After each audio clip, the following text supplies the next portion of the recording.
Hello, everybody, and welcome back to another episode of the Scale Smart podcast. I'm your host, Jacob, and also the founder of Next Scale Growth. Today, I have the pleasure of being joined by Rishabh Makrand, the CEO of Coastr. Rishabh, thank you so much for joining me today. Thanks for having me, Jacob. Pleasure to have you on. Pleasure to have you on. Now, Rishabh, do you mind telling me and also the audience a little bit more about what your background consists of and what does your role consist of at Coastr? Sure. Started my career back in 2004 as Java developer, and in due course of time, been mostly in the technical side, solutioning side, system designing sides. Right now, designation wise, it's COO, but I play a role of product, I play a role of CTO. Anything which is not sales and marketing is kind of sits with me. But the sales and marketing aspects is primarily looked after by Vishwajit and Natasha, who are my colleague. And Vishwajit is the founding member of Coastr as well. What we do at Coastr, what we're trying to build two things. We want to promote the shareability concept aspect of that, where people don't own the car, but share the rides or anything which is renting, right? So we started our journey with rental cars, a SaaS platform for rental companies, but slowly, gradually, we moved into various other direction, and now we are one-stop platform for anyone who is in mobility sector. Now, whether you want to call it as VAS or vehicle as a service, or you want to call MaaS or mobility as a service, any kind of your requirement is the platforms serves you well. So from your bookings to your fleet management to your SMR, which is service maintenance and repair, to your claims, insurances, to your user management, to your customer management, to your accounts, everything at one place. Now, why we started doing that? So that goes a history. Vishwajit travels a lot. I traveled like past, not now, post COVID. This period that we used to go, we used to book the like cars, etc., ahead in the time. But then every time when you go, you will be charged differently.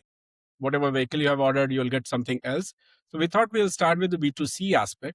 But then when we started doing our market research back in 17, 18, before incorporating Coastr, we found that the major challenges with the companies itself, like B2B market, and the reason is most of these companies don't understand the value of the data. They have different systems which work with each other. And that's the reason why the tier ones also, like all the big companies also use our software behind the scene because we have a white labeled application so that they manage their operations well enough. All the data is joined up together, which is giving them the right decision making where all they need to take action. In a very crude nutshell wise, what Coastr does. Amazing. And obviously, from you guys starting out, you would have come across challenges, you would have come across hurdles. What would you say at the start, Rishabh, was some of the challenges you guys had at the start compared to now when scaling the business to that next level? See, challenges were there and challenges are there. It's just that the scale or the kind of challenges has been changed, right? Initially, the very first thing was when I was in UK in 2019 end, when we launched and we had our first customer onboarding. Back when I came back by Feb, March, COVID happened, lockdown happened. Most of the mobility platforms or mobility companies got shut down because there was no business, no travels, etc. That was our first challenge. But yeah, now the challenges more are with respect to when we are kind of integrating with the tier ones, which is anything which is more than 5,000, 10,000 vehicles. The challenge is they have legacy systems. Their systems are like 35, 40 years old, right? People who have worked in or with those applications is very old. Now, some of the times the human factor comes in. People don't like change. Like this is something new and like away from home.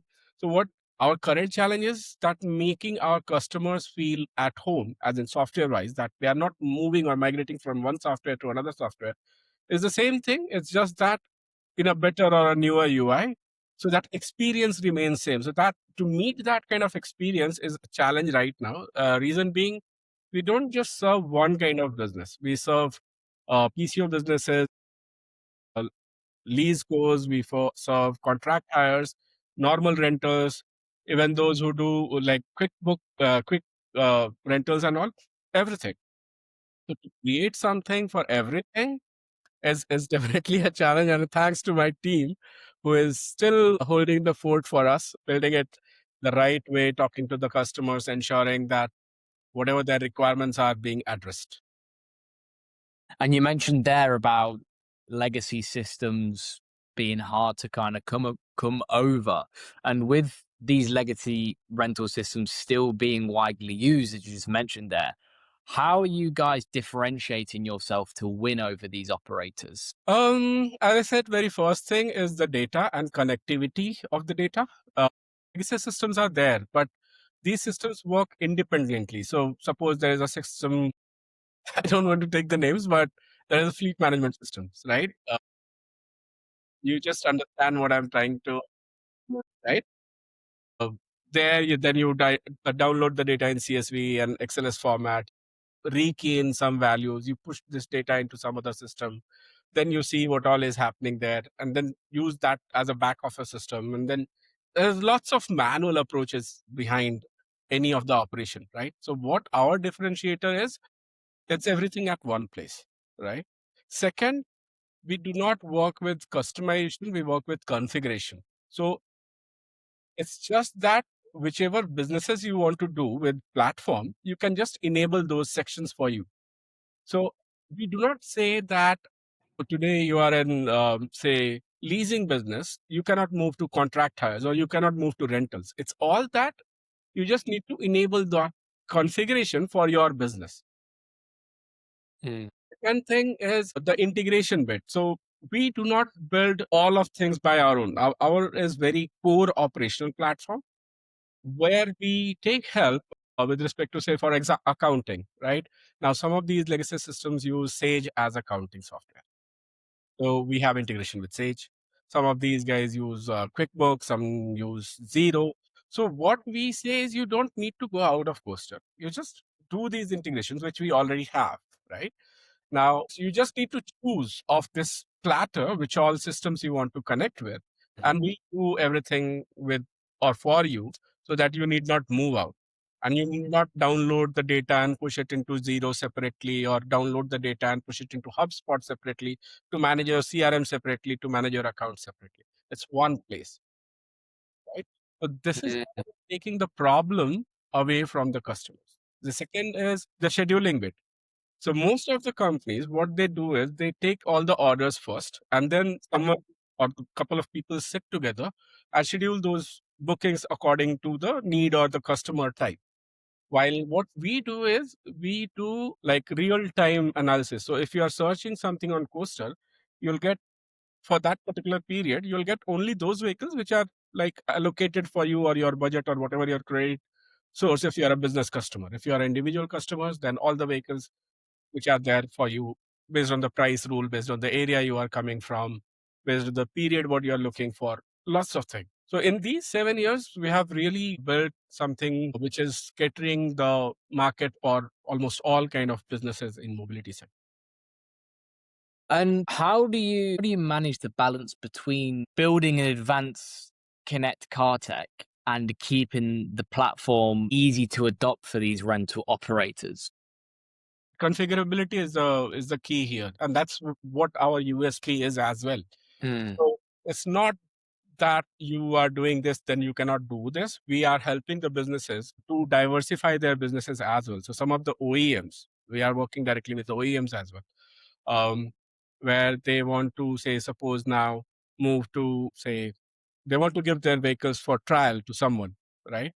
As a courtesy car as well. So suppose you are driving a car, now you need a courtesy car because your car is going for a servicing. Now change that experience, right? That how that experience can be changed. So such OEMs are using our software, of course, in a white label form to help their customers give that experience. Mm. Then those drivers who have minimum X kind of skill set, to go ahead and handle you as a customer courtesy wise so that the experience changes. So again, these are the unique things what we offer in terms of our software, because people seems drivers are just drivers, right? But no, they also possess some skills, right? Some are very courteous in talking, some are really good in knowing the vehicle. So suppose you need to send a demo car to someone for sales, you need to send those drivers who are actually knowing under the hood. And when some Mm. about it, the person goes and talks the same language. The way Van Diesel talks in Fast and Furious about the vehicle, what goes under the Mustang GT Shelby 350, that kind of person you need to make that sales happen. So this is what Coaster enables you to improve or increase your sales as a business. And that's why in last 7 years, now people are recognizing our brand, talking to us, joining our forces. And one thing which I see a lot in the industry, you mentioned that USP, and you mentioned obviously the legacy systems and how you guys are competing against them and how you're actually, let's say, overtaking them. The main thing which I see in the industry now is that people are they think like changing things which they've been using for like the past 5, 10, 15, 20, how many years is going to like destroy the business because that's all they know. And Exactly. it's like, for example, if you was to live in a country for your whole life for 20, 50, 20, 30 years and you was to move to a different country, you'd be like, oh my God, this is like the worst decision in the world because that is the only thing which you know. And I think that's the point which I think a lot of companies need to understand is that like you need to be able to build up an authority so that they know they can trust you before you even try and sell to them.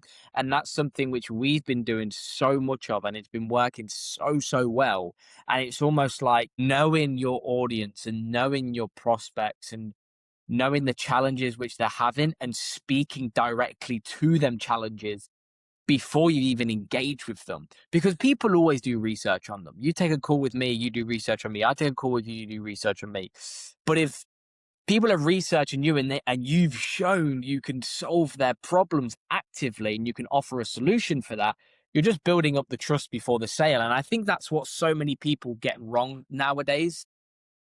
Completely agree with you. I mean, there's no point I can disagree on this bit, because there's something. So before starting Coastal, right, in 2018, 19, I was with British Telecom and kind of did a transition, moved from, say, the engineering side to the CIO's side or CTIO's side, right? So now I was seeing for British Telecom, at least the global businesses, I was seeing how like people who are outside BT, how they perceive BT, right? After that, when I started Coaster and started integrating, talking to people, customers, various other partner systems as well, like Stripe, like all those who are working in building those AI products, etc. It gives a very wide range of understanding that how people think, how people perceive things. And there is a reason why we are calling, I mean, we have a tagline that find your own way, right? Because this home away from home, that feeling, giving that feeling to someone is very important. And as you said, that builds the trust so that people use your software for a longer term. Yeah, absolutely. Yeah. Absolutely. And looking into the future now, Rishabh, scaling Coaster to that next level, people usually mention revenue, team members, growth percentages. What would you say are some of the goals you guys have got in order to scaling that company to the next level? Scaling is, I mean, so far is good. The scalability wise, you just bar the COVID period, but almost 60 to 70% growth is definitely there. But we holded the fort in terms of growing rapidly, because over rapid growth is cancerous and that kills you, right? So we don't want to grow that big as well, because it will kill you. You will become very big and it's very difficult to then balance yourself, right? Your aspects of businesses. So Mm. course of time, because we were the ones who were driving the car, right? So we understood from that level. Now in these periods, 6 7 years, now we understand the actual challenges of businesses. Probably by coming, say, April, June timeline, when we will be raising our funds for Series A growth, etc., then we can talk more about X 100% or Y 100% growth. Mhm. Me and Vishwajit and the rest of the board have very cautiously chose is to like grow incrementally, because then whoever are working with us are working with us for almost 5 6 years, right? Mm. When we started in 18, my development team is almost 5 6 years old, so they clearly know the ins and outs of the code. The Yeah. team who's working with us is almost 5 years old, so they know what product we are building, what customer challenges are, etc. So Mm. it's like you are being mature like a wine, right? I'm Yeah. Yeah. Yeah. trying to give Yeah. analogy here, but yeah, the more you are mature, wine or whiskey, whatever you want to call it, but you need to be mature in that market to understand the actual problems and then solve it. This Yeah. is our growth strategy is so far. But yeah, growth wise, we started with UK. We have presence now in South Africa, some of the European countries, in US, a little bit Japan. We tried, but we're still like kind of figuring out how to go with, because it's culturally different. It's a non-English country as well. So far, so good. Yeah, we made a dent in here in India, South Indian, not India, South Indian, South Asian region, where one of the Evis companies use our software as their back. Amazing. Amazing. And Rishabh, if people wanted to reach out and find out a little bit more information, where's the best place for them to do that? Best is to reach out to coastr.com. In case they want to know more about, hit marketing@coastr.com as an email, or drop us something like on the LinkedIn at Rishabh Makrand, and then we are happy to get. Amazing. Amazing. Thank you so much for joining me today on the podcast. It's been great having you on, Rishabh. Thanks, Jacob. Pleasure. Thank you. Thank you.